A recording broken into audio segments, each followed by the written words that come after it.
18. "Jesus," Eddie said. "What kind of people are these guys?" They had followed the avenue at the base of the ramp for a couple of blocks, had seen the barricade, missing Roland's entry into the partially hidden passageway by less than a minute, which lay ahead, and had turned north onto a broad thoroughfare which reminded Eddie of Fifth Avenue. He hadn't dared to tell Susanna that. He was still too bitterly disappointed with this stinking, littered ruin of a city to articulate anything hopeful. Fifth Avenue led them into an area of large white stone buildings that reminded Eddie of the way Rome looked in the gladiator movies he'd watched on TV as a kid. They were austere and, for the most part, still in good shape. He was pretty sure they had been public buildings of some sort, galleries, libraries, maybe museums. One, with a big domed roof that had cracked like a granite egg, might have been an observatory. Although Eddie had read someplace that astronomers like to be away from big cities, because all the electric lights fucked up their stargazing.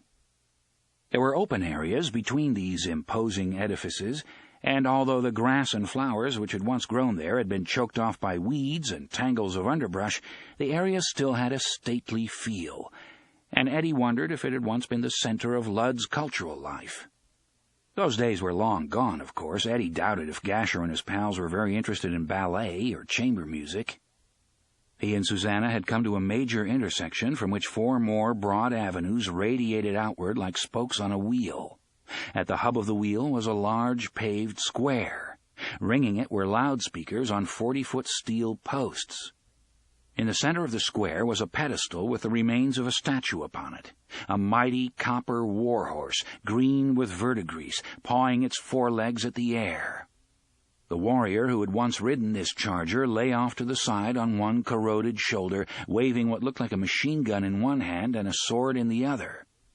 His legs were still bowed around the shape of the horse he had once ridden, but his boots remained welded to the sides of his metal mount. Gray's Die was written across the pedestal in fading orange letters.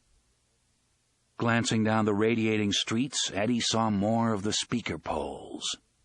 A few had fallen over, but most still stood, and each of these had been festooned with a grisly garland of corpses. As a result, the square into which Fifth Avenue emptied and the streets which led away were guarded by a small army of the dead. "What kind of people are they?" Eddie asked again. He didn't expect an answer, and Susanna didn't give one. But she could have. She'd had insights into the past of Roland's world before, but never one as clear and sure as this. All of her earlier insights, like those which had come to her in River Crossing, had had a haunting, visionary quality, like dreams.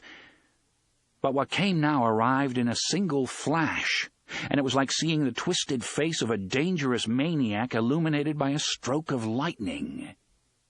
The speakers, the hanging bodies, the drums. She suddenly understood how they went together, as clearly as she had understood that the heavy-laden wagons passing through River Crossing on their way to Jimtown had been pulled by oxen rather than mules or horses. "Never mind this trash," she said, and her voice only quivered a little. "It's a train we want. Which way is it, do you think?" Eddie glanced up at the darkening sky and easily picked out the path of the beam in the rushing clouds. He looked back down and wasn't much surprised to see that the entrance to the street corresponding most closely to the path of the beam was guarded by a large stone turtle. Its reptilian head peered out from beneath the granite lip of its shell. Its deep-set eyes seemed to stare curiously at them. Eddie nodded toward it and managed a small, dry smile. "See the turtle of enormous girth?" Susanna took a brief look of her own and nodded. He pushed her across the city square and into the street of the turtle. The corpses which lined it gave off a dry, cinnamony smell that made Eddie's stomach clench, not because it was bad, but because it was actually rather pleasant, the sugar-spicy aroma of something a kid would enjoy shaking onto his morning toast. The street of the turtle was mercifully broad, and most of the corpses hanging from the speaker poles were little more than mummies, but Susanna saw a few which were relatively fresh, with flies still crawling busily across the blackening skin of their swollen faces and maggots still squirming out of their decaying eyes. And below each speaker was a little drift of bones. "There must be thousands," Eddie said. "Men, women, and kids." "Yes." Susanna's calm voice sounded distant and strange to her own ears. "They've had a lot of time to kill, and they've used it to kill each other." "Bring on those wise fucking elves," Eddie said, and the laugh that followed sounded suspiciously like a sob. He thought he was at last beginning to fully understand what that innocuous phrase, "the world has moved on," really meant, what a breadth of ignorance and evil it covered, and what a depth. The speakers were a wartime measure, Susanna thought. Of course they were. God only knows which war or how long ago, but it must have been a doozy. The rulers of Lud used the speakers to make citywide announcements from some central bomb-proof location, a bunker like the one Hitler and his high command retreated to at the end of World War II. And in her ears she could hear the voice of authority which had come rolling out of those speakers, could hear it as clearly as she had heard the creak of the wagons passing through river crossing, as clearly as she had heard the crack of the whip above the backs of the straining oxen. "Ration centers A and D will be closed today. Please proceed to centers B, C, E, and F with proper coupons. Militia squads 9, 10, and 12 report to Sendside. Aerial bombardment is likely between the hours of 8 and 10 of the clock. All non-combatant residents should report to their designated shelters. Bring your gas masks. Repeat, bring your gas masks." Announcements, yes. And some garbled version of the news. A propagandized, militant version George Orwell would have called doublespeak. And in between the news bulletins and the announcements, squalling military music, and exhortations to respect the fallen by sending more men and women into the red throat of the abattoir. Then the war had ended, and silence had fallen for a while.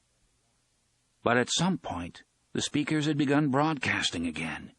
How long ago? 100 years? 50? Did it matter? Susanna thought not. What mattered was that when the speakers were reactivated, the only thing they broadcast was a single tape loop, the loop with the drum track on it. And the descendants of the city's original residents had taken it for... what? The voice of the turtle? The will of the beam? Susanna found herself remembering the time she had asked her father, a quiet but deeply cynical man, if he believed there was a God in heaven who guided the course of human events. "Well," he had said, "I think it's sort of half and half, Odetta. I'm sure there's a God, but I don't think he has much, if anything, to do with us these days. I believe that after we killed his son, he finally got it through his head that there wasn't nothing to be done with the sons of Adam or the daughters of Eve, and he washed his hands of us. Wise fella." She had responded to this, which she had fully expected. She was 11 at the time, and knew the turn of her father's mind quite well, by showing him a squib on the community churches page of the local newspaper. It said that Reverend Murdoch of the Grace Methodist Church would that Sunday elucidate on the topic "God speaks to each of us every day," with a text from 1 Corinthians. Her father had laughed over that so hard that tears had squirted from the corners of his eyes. "Well, I guess each of us hears someone talking," he had said at last. "And you can bet your bottom dollar on one thing, sweetie. Each of us, including this here Reverend Murdoch, hears that voice say just exactly what he wants to hear. It's so convenient that way." What these people had apparently wanted to hear in the recorded drum track was an invitation to commit ritual murder. And now, when the drums began to throb through these hundreds or thousands of speakers, a hammering backbeat which was only the percussion to a ZZ Top song called Velcro Fly, if Eddie was right, it became their signal to unlimber the hang ropes and run a few folks up the nearest speaker posts. How many? She wondered, as Eddie rolled her along in her wheelchair, its nicked and dented hard rubber tires crackling over broken glass and whispering through drifts of discarded paper. How many have been killed over the years because some electronic circuit under the city got the hiccups? Did it start because they recognized the essential alienness of the music, which came somehow, like us and the airplane and some of the cars along these streets, from another world? She didn't know, but she knew she had come around to her father's cynical point of view on the subject of God and the chats he might or might not have with the sons of Adam and the daughters of Eve. These people had been looking for a reason to slaughter each other, that was all, and the drums had been as good a reason as any. She found herself thinking of the hive they had found, the misshapen hive of white bees whose honey would have poisoned them if they had been foolish enough to eat of it. Here, on this side of the send, was another dying hive, more mutated white bees, whose sting would be no less deadly for their confusion, loss, and perplexity. And how many more will have to die before the tape finally breaks? As if her thoughts had caused it to happen, the speakers suddenly began to transmit the relentless, syncopated heartbeat of the drums. Eddie yelled in surprise. Susanna screamed and clapped both hands to her ears. But before she did, she could faintly hear the rest of the music. The track or tracks which had been muted decades ago when someone, probably quite by accident, had bumped the balance control, knocking it all the way to one side and burying both the guitars and the vocal. Eddie continued to push her along the street of the Turtle and the path of the Beam, trying to look in all directions at once and trying not to smell the odor of putrefaction. Thank God for the wind, he thought. He began to push the wheelchair faster, scanning the weedy gaps between the big white buildings for the graceful sweep of an overhead monorail track. He wanted to get out of this endless Isle of the Dead. As he took yet another deep breath of that speciously sweet cinnamon smell, it seemed to him that he had never wanted anything so badly in his whole life. 19. Jake's daze was broken abruptly when Gasher grabbed him by the collar and yanked with all the force of a cruel rider breaking a galloping horse. He stuck one leg out at the same time, and Jake went crashing backward over it. His head connected with the pavement, and for a moment all the lights went out. Gasher, no humanitarian, brought him around quickly by seizing Jake's lower lip and yanking it upward and outward. Jake screamed and bolted to a sitting position, striking out blindly with his fists.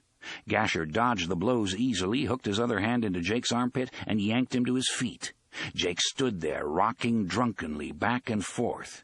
He was beyond protest now, almost beyond understanding. All he knew for sure was that every muscle in his body felt sprung, and his wounded hand was howling like an animal caught in a trap. Gasher apparently needed a breather, and this time he was slower getting his wind back. He stood bent over with his hands planted on the knees of his green trousers, panting in fast little whistling breaths. His yellow headscarf had slipped askew. His good eye glittered like a trumpery diamond. The white silk eye patch was now wrinkled, and curds of evil-looking yellow muck oozed onto his cheek from beneath it. "Take a look over your head, Kelly, and you'll see why I brung you up short. Get an eyeful." Jake tilted his head upward, and in the depths of his shock he was not at all surprised to see a marble fountain as big as a house trailer dangling 80 feet above them. He and Gasher were almost below it. The fountain was held suspended by 2 rusty cables which were mostly hidden within huge, unsteady stacks of church pews. Even in his less than acute state, Jake saw that these cables were more seriously frayed than the remaining hangers on the bridge had been. "See it?" Gasher asked, grinning. He raised his left hand to his covered eye, scooped a mass of the pussy material from beneath it, and flicked it indifferently aside. "Beauty, ain't it? Oh, the tick-tock man's a trig cove, all right, no mistake. Where's those goat-fucking drums? They should have started by now. If Copperhead's forgotten my ram a stick so far up his arse he'll taste bark. Now, look ahead of you, my delicious little squint." Jake did, and Gasher immediately clouted him so hard that he staggered backward and almost fell. "Not across, idiot child, down. See them 2 dark cobblestones?" After a moment, Jake did. He nodded apathetically. "You don't want to step on 'em. For that'd bring the whole works down on your head, Cully, and anybody who wanted you after that'd have to pick you up with a blotter. Understand?" Jake nodded again. "Good." Gasher took a final deep breath and slapped Jake's shoulder. "Go on, then. What you waiting for? Up!" Jake stepped over the first of the discolored stones and saw it wasn't really a cobblestone at all, but a metal plate which had been rounded to look like one. The second was just ahead of it, cunningly placed so that if an unaware intruder happened to miss the first one, he or she would almost certainly step on the second. "Go ahead and do it, then," he thought. "Why not? The gunslinger's never going to find you in this maze, so go ahead and bring it down. It's got to be cleaner than what Gasher and his friends have got planned for you, quicker, too." His dusty moccasin wavered in the air above the booby trap. Gasher hit him with a fist in the middle of the back, but not hard. "Thinking about taking a ride on the hansom, are you, my little cow?" he asked. The laughing cruelty in his voice had been replaced by simple curiosity. If it was tinged with any other emotion, it wasn't fear, but amusement. "Well, go ahead if that's what you mean to do, for I have my ticket already. Only be quick about it, gods blast your eyes." Jake's foot came down beyond the trigger of the booby trap. His decision to live a little longer was not based on any hope that Roland would find him. It was just that this was what Roland would do. Go on until someone made him stop, and then a few yards farther still if he could. If he did it now, he could take Gasher with him, but Gasher alone wasn't sufficient. One look was enough to make it clear that he was telling the truth when he said he was dying already. If he went on, he might have a chance to take some of the Gasher man's friends, too, maybe even the one he called the Tick-Tock man.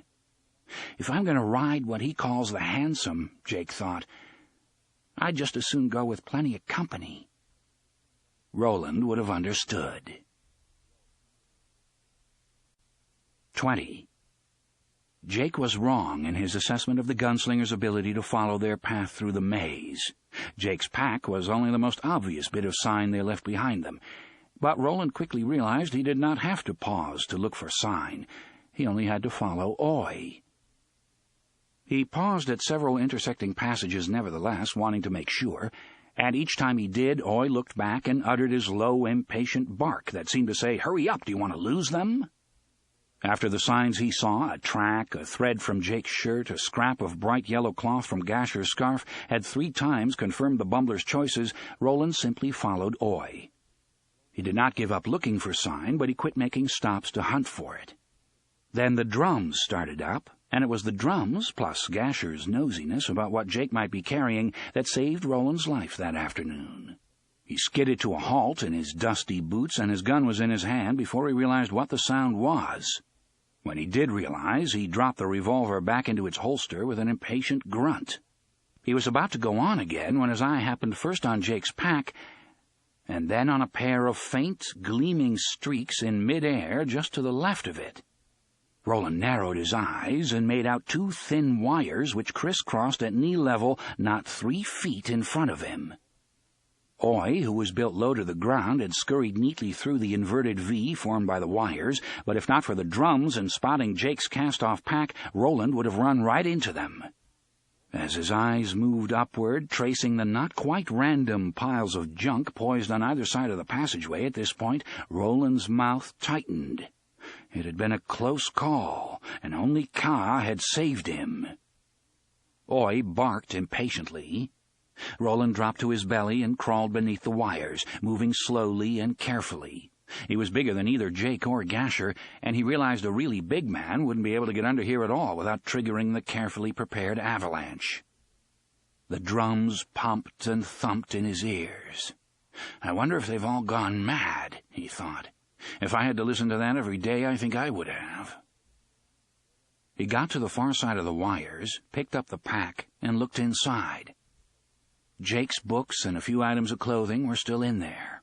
So were the treasures he had picked up along the way, a rock which gleamed with yellow flecks that looked like gold but weren't, an arrowhead, probably the leaving of the old forest folk, which Jake had found in a grove of trees the day after his drawing, some coins from his own world, his father's sunglasses, a few other things which only a boy not yet in his teens could really love and understand.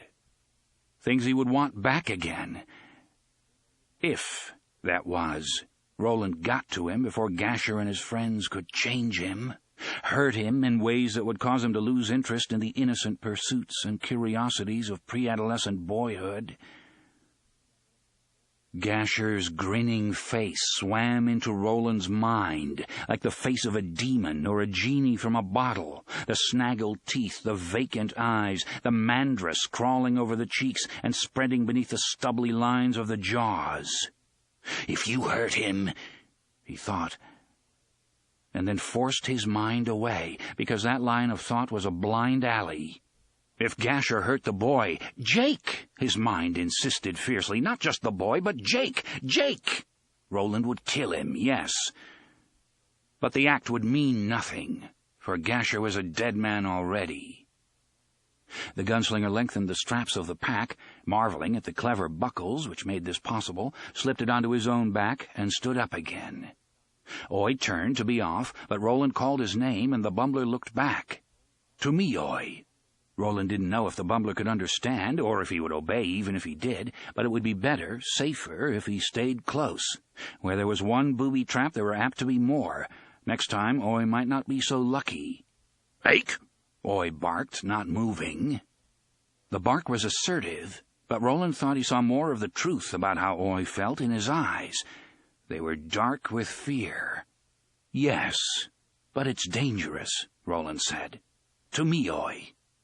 Back the way they had come, there was a thud as something heavy fell, probably dislodged by the punishing vibration of the drums. Roland could now see speaker poles here and there, poking out of the wreckage like strange, long-necked animals. Oy trotted back to him and looked up, panting. "Stay close." "Ake! Ake! Ake!" "Yes, Jake." He began to run again, and Oy ran beside him. 21. For Eddie, it was, as some wise man had once said, déjà vu all over again. He was running with the wheelchair, racing time. The beach had been replaced by the Street of the Turtle, but somehow everything else was the same. Well, there was one other relevant difference. Now it was a railway station, or a cradle, he was looking for, not a freestanding door. Susanna was sitting bolt upright, with her hair blowing out behind her and Roland's revolver in her right hand, its barrel pointed up at the cloudy, troubled sky. The drums thudded and pounded, bludgeoning them with sound. A gigantic dish-shaped object lay in the street just ahead, and Eddie's overstrained mind, perhaps cued by the classical buildings on either side of them, produced an image of Jove and Thor playing frisbee. Jove throws one wide, and Thor lets it fall through a cloud. What the hell, it's Miller time on Olympus anyway. Frisbees are the gods, he thought, swerving Susanna between two crumbling, rusty cars. What a concept. He bumped the chair up on the sidewalk to get around the artifact, which looked like some sort of telecommunications dish now that he was really close to it. He was easing the wheelchair over the curb and back into the street again. The sidewalk was too littered with crap to make any real time, when the drums suddenly cut out. The echoes rolled away into a new silence, except it wasn't really silent at all, Eddie realized. Up ahead, the arched entrance to a marble building stood at the intersection of the Street of the Turtle and another avenue. This building had been overgrown by vines and some straggly green stuff that looked like cypress beards, but it was still magnificent and somehow dignified. Beyond it, around the corner, a crowd was babbling excitedly. "Don't stop," Susanna snapped. "We haven't got time to—" A hysterical shriek drilled through the babble.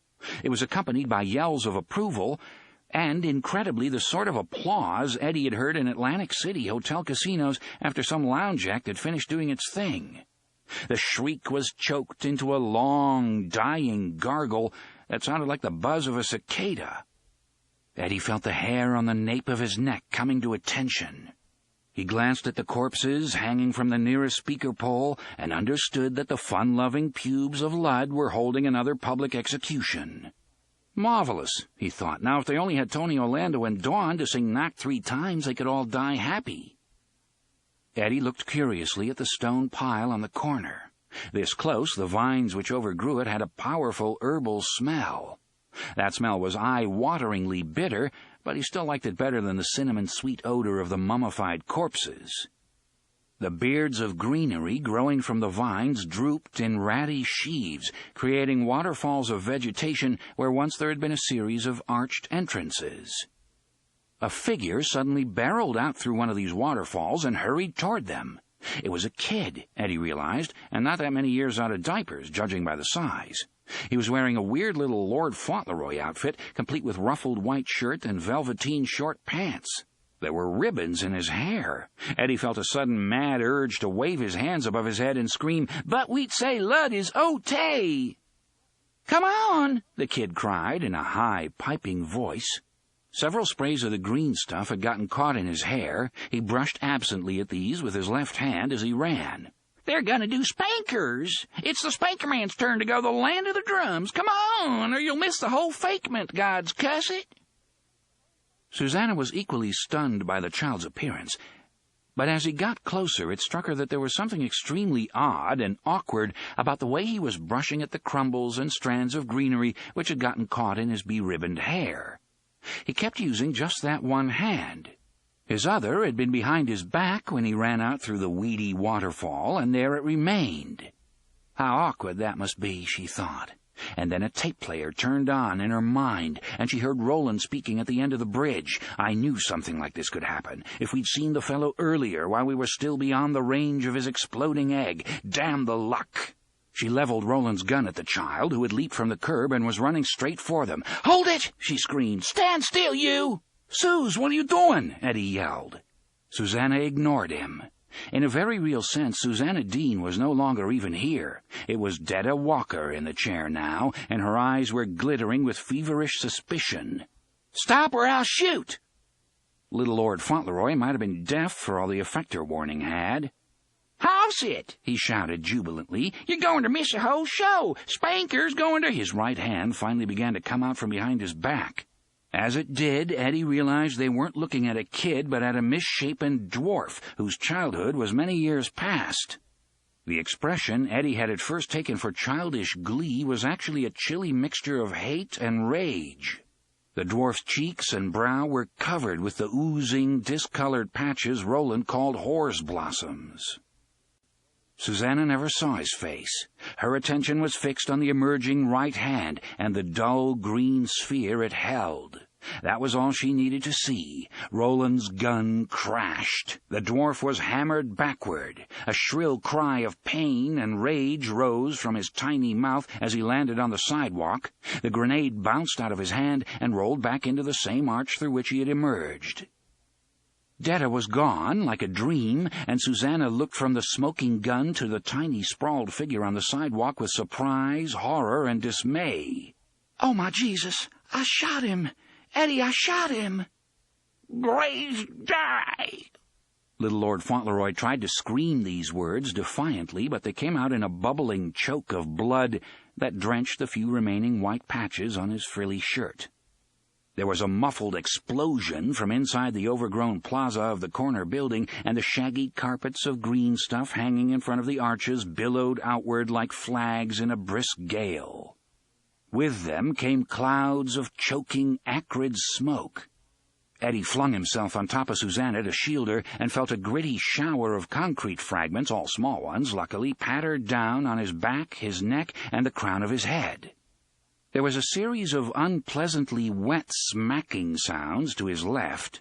He opened his eyes a crack, looked in that direction, and saw little Lord Fauntleroy's head just coming to a stop in the gutter. The dwarf's eyes were still open, his mouth still fixed in its final snarl.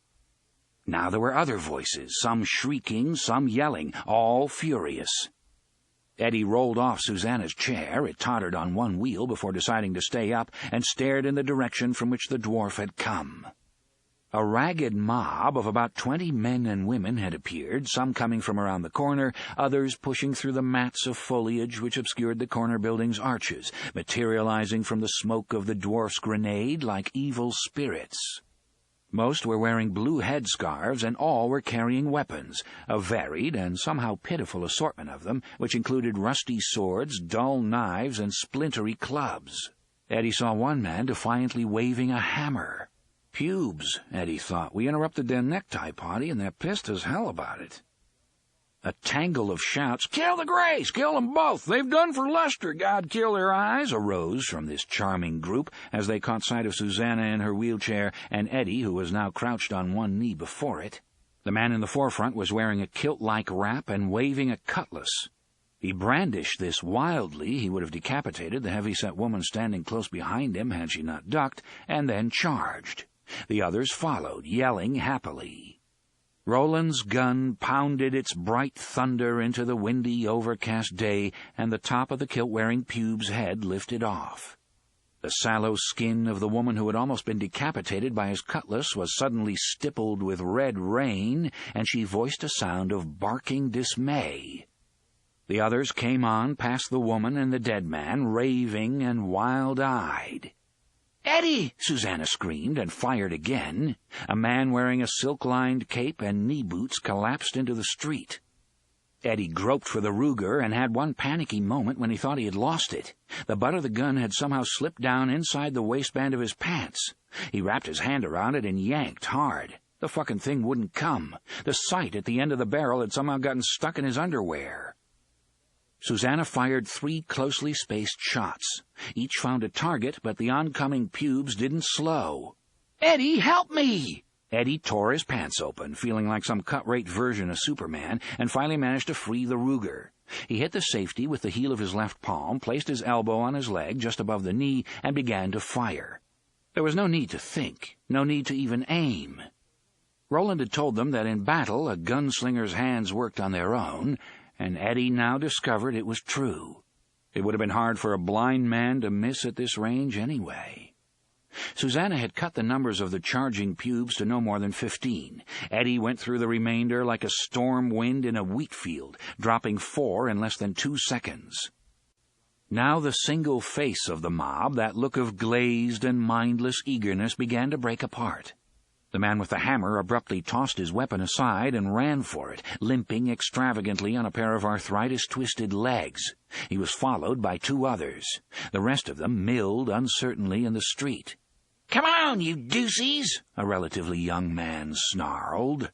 He wore his blue scarf around his throat like a rally racer's ascot. He was bald except for 2 fluffs of frizzy red hair, one on each side of his head. To Susanna, this fellow looked like Clarabelle the Clown. To Eddie, he looked like Ronald McDonald. To both of them, he looked like trouble. He threw a homemade spear that might have started life as a steel table leg. It clattered harmlessly into the street to Eddie and Susanna's right. "Come on, I say! We can get him if we all stick together!" "Sorry, guy," Eddie murmured and shot him in the chest. Clarabelle Ronald staggered backward, one hand going to his shirt. He stared at Eddie with huge eyes that told his tale with heartbreaking clarity. This wasn't supposed to happen. The hand dropped heavily to the young man's side. A single runlet of blood, incredibly bright in the gray day, slipped from the corner of his mouth. The few remaining pubes stared at him mutely as he slipped to his knees, and one of them turned to run. "Not at all," Eddie said. "Stay put, my retarded friend, or you're going to get a good look at the clearing where your path ends." He raised his voice. "Drop 'em, boys and girls, all of 'em, now!"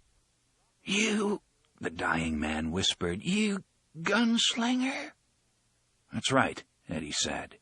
His eyes surveyed the remaining pubes grimly. "Cry your pardon," the man with the frizzy red hair gasped, and then he fell forward onto his face. "Gunslingers?" one of the others asked. His tone was one of dawning horror and realization. "Well, you're stupid, but you ain't deaf," Susanna said, "and that's something anyway." She waggled the barrel of the gun, which Eddie was quite sure was empty. For that matter, how many rounds could be left in the Ruger? He realized he didn't have any idea how many rounds the clip held, and cursed himself for a fool. But had he really believed it could come to something like this? He didn't think so. "You heard him, folks. Drop 'em. Recess is over." One by one, they complied. The woman who was wearing a pint or so of Mr. Sword and Kilt's blood on her face said, "You shouldn't have killed Winston, missus. 'Twas his birthday, so it was." "Well, I guess he should have stayed home and eaten some more birthday cake," Eddie said. Given the overall quality of this experience, he didn't find either the woman's comment or his own response at all surreal. There was one other woman among the remaining pubes, a scrawny thing whose long blonde hair was coming out in big patches as if she had the mange. Eddie observed her sidling toward the dead dwarf and the potential safety of the overgrown arches beyond him, and put a bullet into the cracked cement close by her foot. He had no idea what he wanted with her, but what he didn't want was one of them giving the rest of them ideas. For one thing, he was afraid of what his hands might do if the sickly, sullen people before him tried to run. Whatever his head thought about this gunslinging business, his hands had discovered they liked it just fine. "Stand where you are, beautiful. Officer Friendly says play it safe." He glanced at Susanna and was disturbed by the grayish quality of her complexion. "Sus, you all right?" he asked in a lower voice. "Yes." "You're not going to faint or anything, are you? Because no." She looked at him with eyes so dark they were like caves. "It's just that I never shot anyone before, okay?" "Well, you better get used to it," rose to his lips. He bit it back and returned his gaze to the 5 people who remained before them. They were looking at him and Susanna with a species of sullen fear, which nevertheless stopped well short of terror. "Shit, most of them have forgotten what terror is," he thought. "Joy, sadness, love, same thing. I don't think they feel much of anything anymore. They've been living in this purgatory too long." Then he remembered the laughter, the excited cries, the lounge-act applause, and revised his thinking. There was at least one thing that still got their motors running, one thing that still pushed their buttons. Spanker could have testified to that. "Who's in charge here?" Eddie asked. He was watching the intersection behind the little group very carefully in case the others should get their courage back. So far, he saw and heard nothing alarming from that direction. He thought that the others had probably left this ragged crew to its fate. They looked at each other uncertainly, and finally the woman with the blood-spattered face spoke up. "Spanker was, but when the god drum started up this time, it was Spanker's stone what come out of the hat, and we set him to dance. I guess Winston would come next, but you did for him with your god-rotted guns, so you did." She wiped blood deliberately from her cheek, looked at it, and then returned her sullen glance to Eddie. "Well, what do you think Winston was trying to do to me with his god-rotted spear?" Eddie asked. He was disgusted to find the woman had actually made him feel guilty about what he had done. "Trim my sideburns?" "Killed Frank and Luster, too," she went on, doggedly. "And what are you, either Greys, which is bad, or a couple of god-rotted Outlanders, which is worse? Who's left for the pubes in City North? Topsy, I suppose, Topsy the sailor, but he ain't here, is he? Took his boat and went off down river, so he did, and God rot him too, says I." Susanna had ceased listening. Her mind had fixed with horrified fascination on something the woman had said earlier. It was Spanker's stone what come out of the hat, and we set him to dance. She remembered reading Shirley Jackson's story, The Lottery, in college, and understood that these people, the degenerate descendants of the original pubes, were living Jackson's nightmare. No wonder they weren't capable of any strong emotion when they knew they would have to participate in such a grisly drawing not once a year, as in the story, but 2 or 3 times each day. "Why?" she asked the bloody woman in a harsh, horrified voice. "Why do you do it?" The woman looked at Susanna as if she was the world's biggest fool.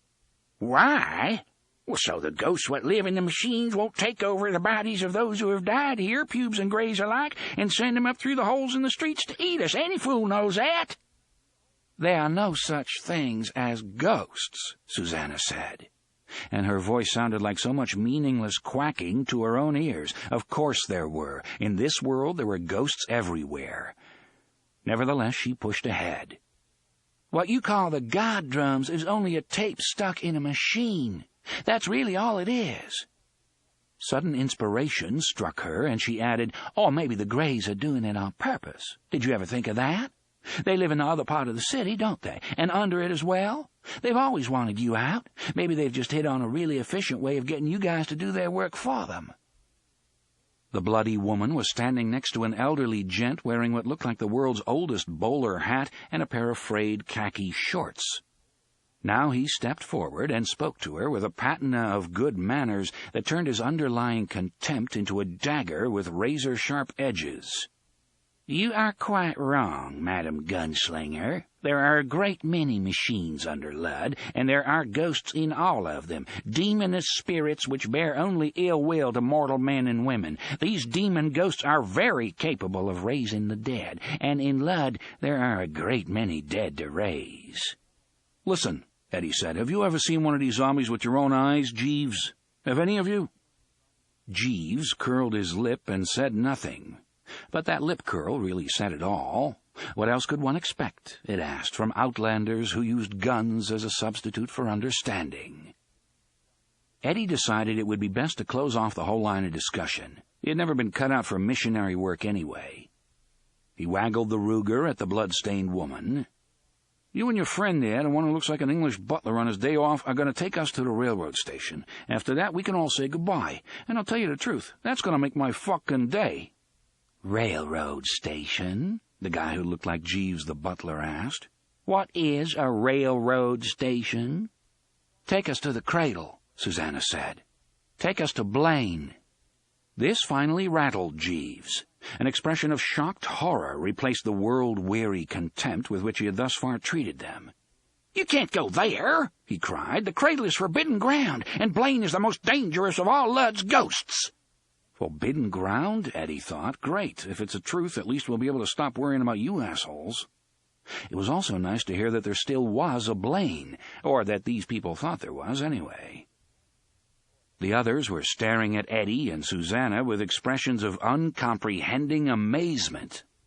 It was as if the interlopers had suggested to a bunch of born-again Christians that they hunt up the Ark of the Covenant and turn it into a paid toilet. Eddie raised the Ruger until the center of Jeeves's forehead lay in the sight. "We're going," he said. "And if you don't want to join your ancestors right here and now, I suggest you stop pissing and moaning and take us there." Jeeves and the blood-stained woman exchanged an uncertain glance, but when the man in the bowler hat looked back at Eddie and Susanna, his face was firm and set. "Shoot us if you like," he said. "We'd sooner die here than there." "You folks are a bunch of sick motherfuckers with dying on the brain," Susanna cried at them. "Nobody has to die. Just take us where we want to go, for the love of God." The woman said somberly, "But it is death to enter Blaine's cradle, Mum, so it is, for Blaine sleeps, and he who disturbs his rest must pay a high price." "Come on, beautiful," Eddie snapped. "You can't smell the coffee with your head up your ass." "I don't know what that means," she said with an odd and perplexing dignity. "It means you can take us to the cradle and risk the wrath of Blaine, or you can stand your ground here and experience the wrath of Eddie. It doesn't have to be a nice clean headshot, you know. I can take you a piece at a time, and I'm feeling just mean enough to do it. I'm having a very bad day in your city. The music sucks, everybody has a bad case of B.O., and the first guy we saw threw a grenade at us and kidnapped our friend. So what do you say?" "Why would you go to Blaine in any case?" one of the others asked. "He stirs no more from his birth in the cradle, not for years now. He has even stopped speaking in his many voices and laughing." Speaking in his many voices and laughing, Eddie thought. He looked at Susanna. She looked back and shrugged. "Ardis was the last to go nigh Blaine," the blood-stained woman said. Jeeves nodded somberly. "Ardis always was a fool when he were in drink. Blaine asked him some question. I heard it, but it made no sense to me, something about the mother of ravens, I think. And when Ardis couldn't answer what was asked, Blaine slew him with blue fire." "Electricity?" Eddie asked. Jeeves and the blood-stained woman both nodded. "Aye," the woman said, "electricity. So it were called in the old days, so it were." "You don't have to go in with us," Susanna proposed suddenly. "Just get us within sight of the place. We'll go the rest of the way on our own." The woman looked at her mistrustfully, and then Jeeves pulled her head close to his lips and mumbled in her ear for a while. The other pubes stood behind them in a ragged line, looking at Eddie and Susanna with the dazed eyes of people who have survived a bad air raid. At last the woman looked around. "Aye," she said, "we'll take you nigh the cradle, and then it's good riddance to bad swill." "My idea exactly," Eddie said. "You and Jeeves, the rest of you scatter." He swept them with his eyes. "But remember this. One spear thrown from ambush, one arrow, one brick, and these two die."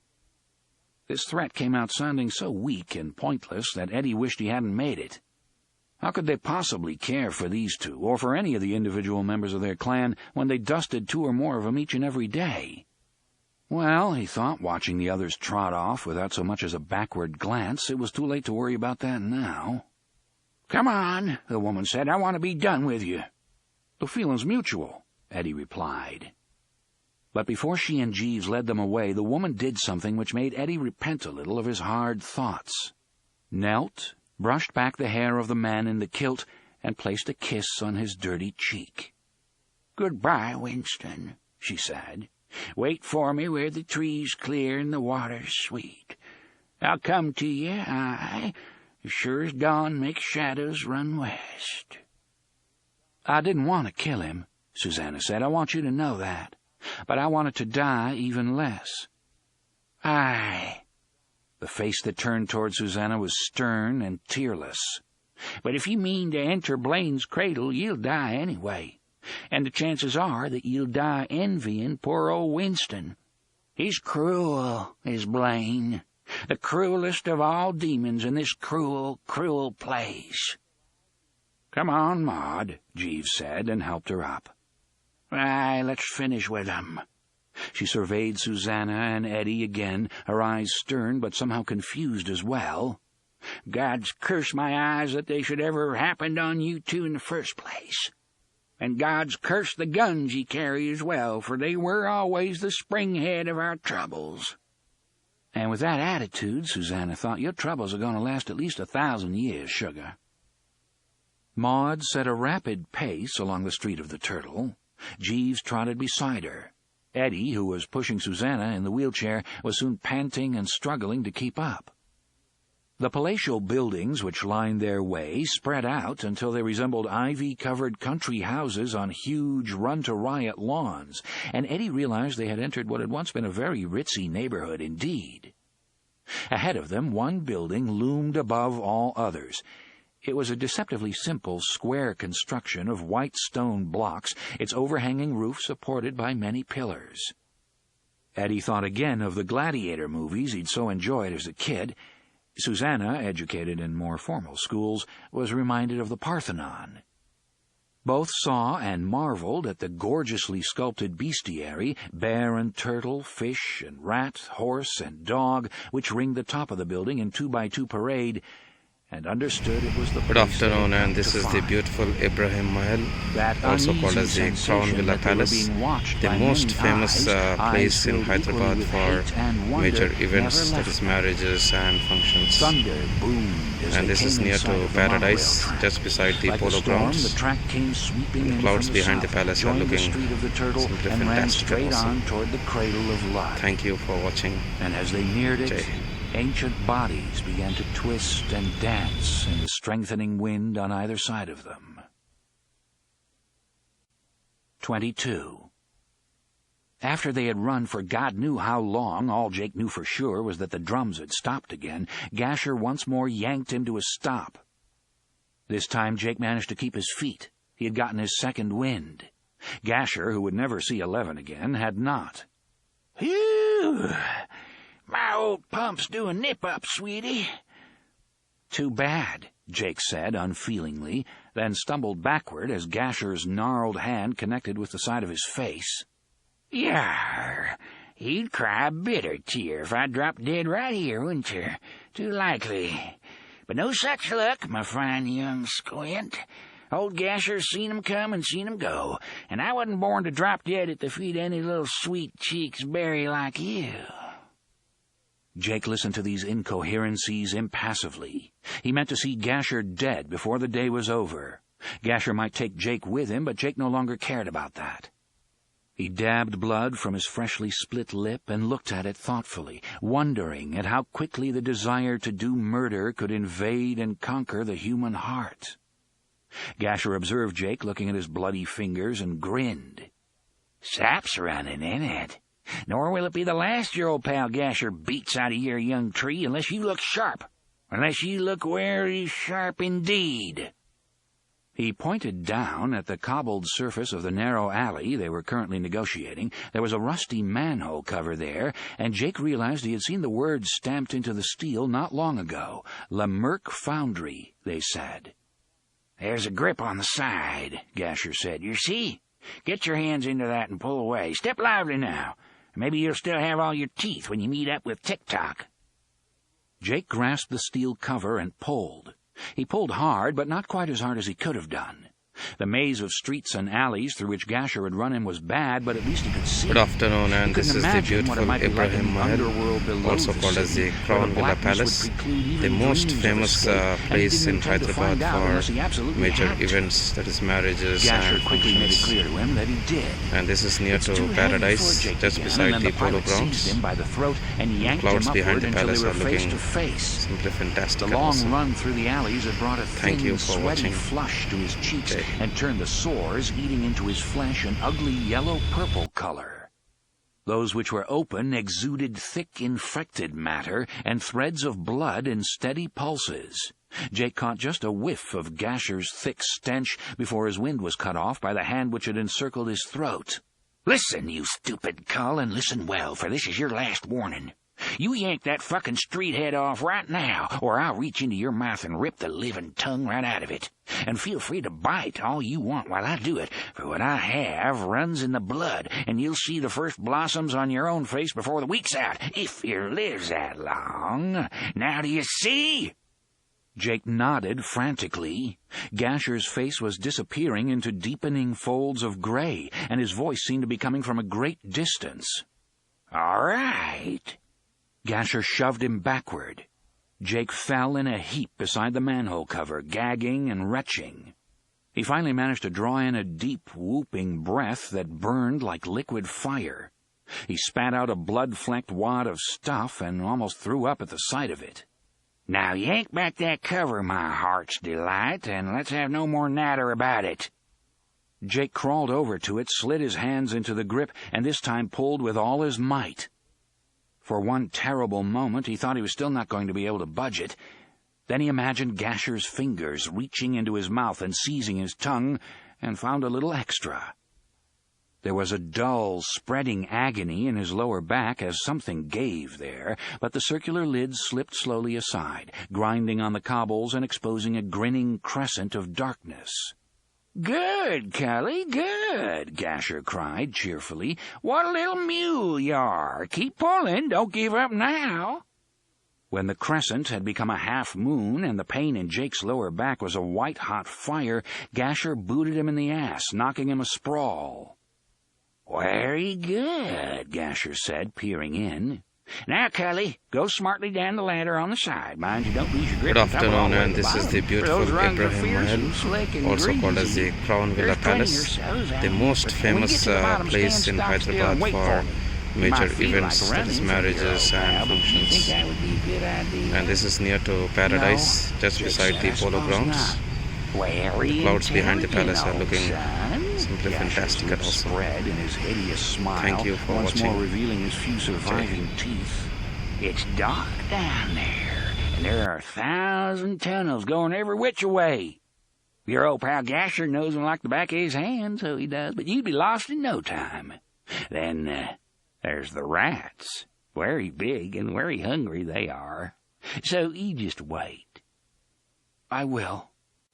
Gasher regarded him narrowly. "You speak just like a little triggy, you do, but you're no pube.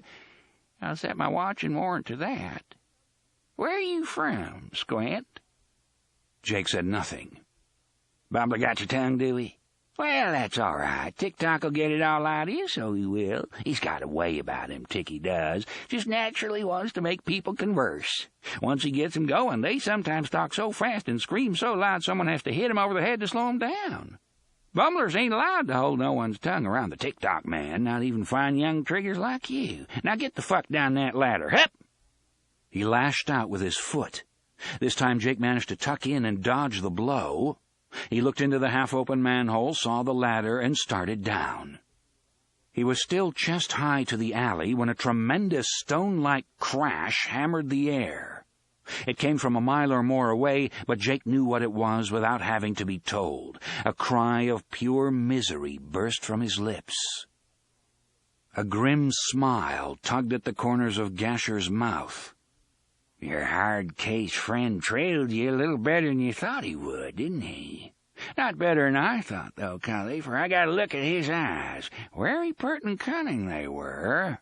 I thought he'd come arter his juicy little night nudge right smart if he was to come at all, and so he did. He spied the tripwires, but the fountains got him, so that's all right. Get on, sweet cheeks." He aimed a kick at Jake's protruding head. Jake ducked it, but one foot slipped on the ladder bolted to the side of the sewer shaft, and he only saved himself from falling by clutching Gasher's scab-rattled ankle. He looked up, pleading. Good afternoon, and this is the beautiful Ibrahim Mahal, also called as the Crown Villa Palace, the most famous place in Hyderabad for major events, that is marriages and functions. And this is near to Paradise, just beside the Polo Grounds. The clouds behind the palace are looking simply fantastic and awesome. Thank you for watching. Mercy stops on this side of the bridge, so it does. Now go down, or I'll kick your bleeding brains right out your bleeding ears. So Jake went down, and by the time he reached the standing water at the bottom, the urge to cry had passed. He waited, shoulders slumped and head down, for Gasher to descend and lead him to his fate. 23. Roland had come close to tripping the crossed wires which held back the avalanche of junk, but the dangling fountain was absurd, a trap which might have been set by a stupid child. Court had taught them to constantly check all visual quadrants as they moved in enemy territory, and that included above as well as behind and below. "Stop," he told Oy, raising his voice to be heard over the drums. "Up," Oy agreed, then looked ahead and immediately added, "Rake?" "Yes." The gunslinger took another look up at the suspended marble fountain, then examined the street, looking for the trigger. There were two, he saw. Perhaps their camouflage as cobblestones had once been effective, but that time was long past. Roland bent down, hands on his knees, and spoke into Oy's upturned face. "Going to pick you up for a minute now. Don't fuss, Oy." "Oy?" Roland put his arms around the bumbler. At first Oy stiffened and attempted to pull away, and then Roland felt the small animal give in. He wasn't happy about being this close to someone who wasn't Jake, but he clearly intended to put up with it. Roland found himself wondering again just how intelligent Oy was. He carried him up the narrow passage and beneath the hanging fountain of Lud, stepping carefully over the mock cobbles. Once they were safely past, he bent to let Oy go. As he did, the drums stopped. "Rake," Oy said impatiently. "Rake, rake!" "Yes, but there's a little piece of business to attend to first."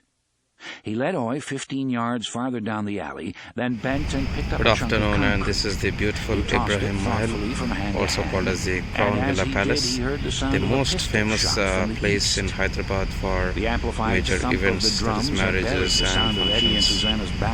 And this is near to Paradise, just beside the Polo Grounds. And the clouds behind the palace are looking simply fantastic and awesome. That was the first good news of this day. Thank you for watching. Which already seemed at least a week long. Roland turned and threw the piece of concrete. His aim was as true as it had been when he had thrown at the ancient traffic signal in River Crossing. The missile struck one of the discolored triggers dead center, and one of the rusty cables snapped with a harsh twang. The marble fountain dropped, rolling over as the other cable snubbed it for a moment longer, long enough so that a man with fast reflexes could have cleared the drop zone anyway, Roland reckoned. Then it, too, let go, and the fountain fell like a pink, misshapen stone. Roland dropped behind a pile of rusty steel beams, and Oy jumped nimbly into his lap as the fountain hit the street with a vast, shattery thump. Chunks of pink marble, some as big as carts, flew through the air. Several small chips stung Roland's face. He brushed others out of Oy's fur. He looked over the makeshift barricade. The fountain had cracked in two like a vast plate. We won't be coming back this way, Roland thought. The passageway, narrow to begin with, was now completely blocked. He wondered if Jake had heard the fall of the fountain and what he had made of it if he had.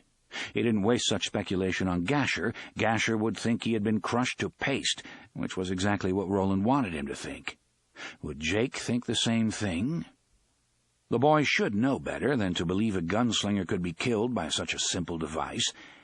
But if Gasher had terrorized him enough, Jake might not be thinking that clearly. Well, it was too late to worry about it now, and if he had it to do over again, he would do exactly the same thing. Dying or not, Gasher had displayed both courage and animal cunning. If he was off his guard now, the trick was worth it. Roland got to his feet. "Oi, find Jake." "Jake?" Oi stretched his head forward on his long neck, sniffed around in a semicircle, picked up Jake's scent, and was off again, with Roland running after. 10 minutes later he came to a stop at a manhole cover in the street, sniffed all the way around it, then looked up at Roland and barked shrilly. The gunslinger dropped to one knee and observed both the confusion of tracks and a wide path of scratches on the cobbles. He thought this particular manhole cover had been moved quite often. His eyes narrowed as he saw the wad of bloody phlegm in a crease between two nearby cobbles. "The bastard keeps hitting him," he murmured. He pulled the manhole cover back, looked down, then untied the rawhide lacings which held his shirt closed. He picked the bumbler up and tucked him into his shirt. Oi bared his teeth, and for a moment Roland felt his claws splayed against the flesh of his chest and belly like small, sharp knives. Then they withdrew, and Oi only peered out of Roland's shirt with his bright eyes, panting like a steam engine. The gunslinger could feel the rapid beat of Oi's heart against his own. He pulled the rawhide lace from the eyelets in his shirt and found another, longer lace in his purse. "I'm going to leash you. I don't like it, and you're going to like it even less, but it's going to be very dark down there." He tied the two lengths of rawhide together and formed one end into a wide loop which he slipped over Oi's head. He expected Oi to bare his teeth again, perhaps even to nip him, but Oi didn't. He only looked up at Roland with his gold-ringed eyes and barked, "Hake!" again in his impatient voice. Roland put the loose end of his makeshift leash in his mouth, then sat down on the edge of the sewer shaft, if that was what it was. He felt for the top rung of the ladder and found it. He descended slowly and carefully, more aware than ever that he was missing half a hand and that the steel rungs were slimy with oil and some thicker stuff that was probably moss. Oi was a heavy, warm weight between his shirt and belly, panting steadily and harshly. The gold rings in his eyes gleamed like medallions in the dim light. At last the gunslinger's groping foot splashed into the water at the bottom of the shaft. He glanced up briefly at the coin of white light far above him. "This is where it starts getting hard," he thought. The tunnel was warm and dank and smelled like an ancient charnel house. Somewhere nearby, water was dripping hollowly and monotonously. Farther off, Roland could hear the rumble of machinery. He lifted a very grateful Oi out of his shirt and set him down in the shallow water running sluggishly along the sewer tunnel. "Now it's all up to you," he murmured in the bumbler's ear. "To Jake, Oi! To Jake!" "Jake!" the bumbler barked, and splashed rapidly off into the darkness, swinging his head from side to side at the end of his long neck like a pendulum.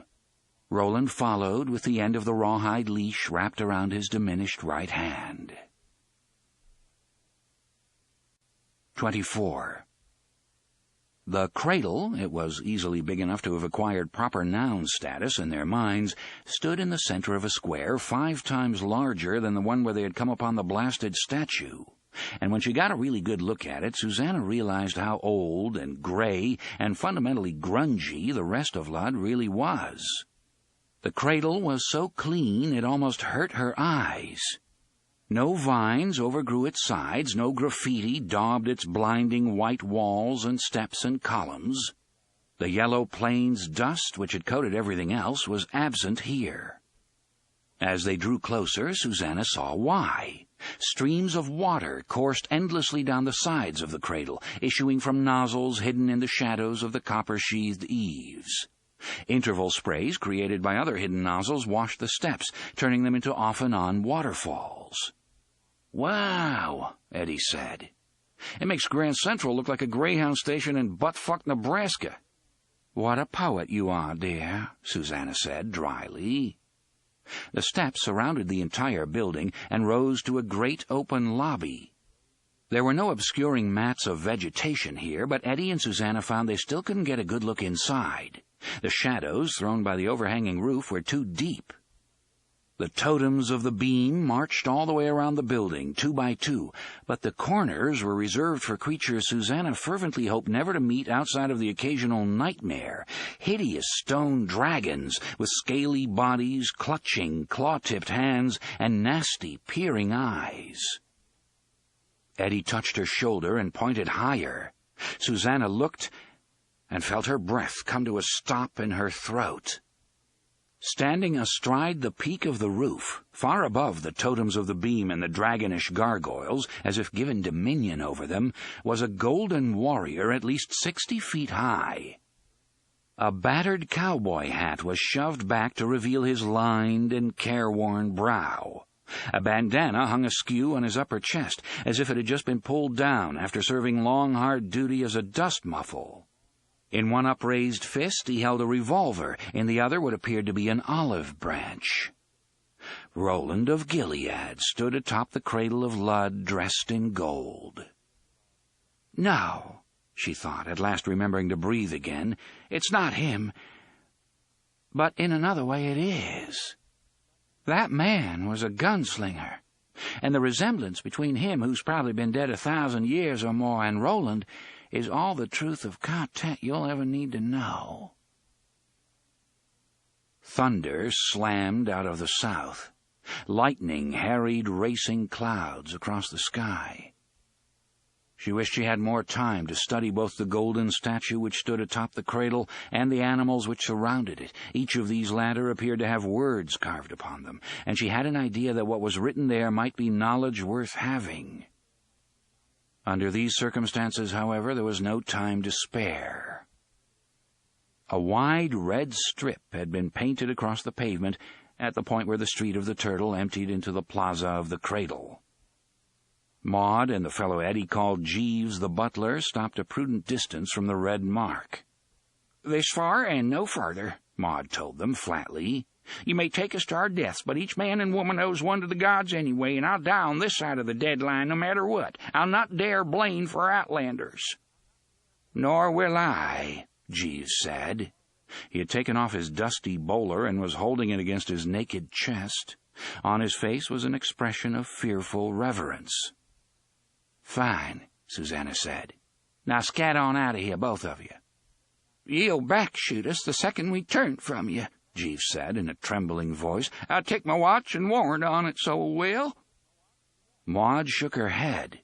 The blood on her face had dried to a grotesque maroon stippling. "There never were a back-shooting gunslinger, that much I will say. We only have their word for it that that's what they are." Maud pointed to the big revolver with the worn sandalwood grip which Susanna held in her hand. Jeeves looked, and after a moment he stretched out his hand to the woman. When Maud took it, Susanna's image of them as dangerous killers collapsed. They looked more like Hansel and Gretel than Bonnie and Clyde, tired, frightened, confused, and lost so long in the woods that they had grown old there. Her hate and fear of them departed. What replaced it was pity and a deep, aching sadness. "Fare you well, both of you," she said softly. "Walk as you will, and with no fear of harm from me or my man here." Maud nodded. "I believe you mean us no harm, and I forgive you for shooting Winston. But listen to me, and listen well. Stay out of the cradle. Whatever reasons you think you have for going in, they're not good enough. To enter Blaine's cradle is death." "We don't have any choice," Eddie said, and thunder banged overhead again as if in agreement. "Now let me tell you something. I don't know what's underneath Lud and what isn't, but I do know those drums you're so whacked out about are part of a recording, a song that was made in the world my wife and I came from." He looked at their uncomprehending faces and raised his arms in frustration. "Jesus, pumpkin pie, Christ, don't you get it? You're killing each other over a piece of music that was never even released as a single." Susanna put her hand on his shoulder and murmured his name. He ignored her for the moment, his eyes flicking from Jeeves to Maud and then back to Jeeves again. "You want to see monsters? Take a good look at each other, then. And when you get back to whatever funhouse it is you call home, take a good look at your friends and relatives." "You don't understand," Maud said. Her eyes were dark and somber. "But you will. You will." "Go on now," Susanna said quietly. "Talk between us is no good. The words only drop dead. Just go your way and try to remember the faces of your fathers, for I think you lost sight of those faces long ago.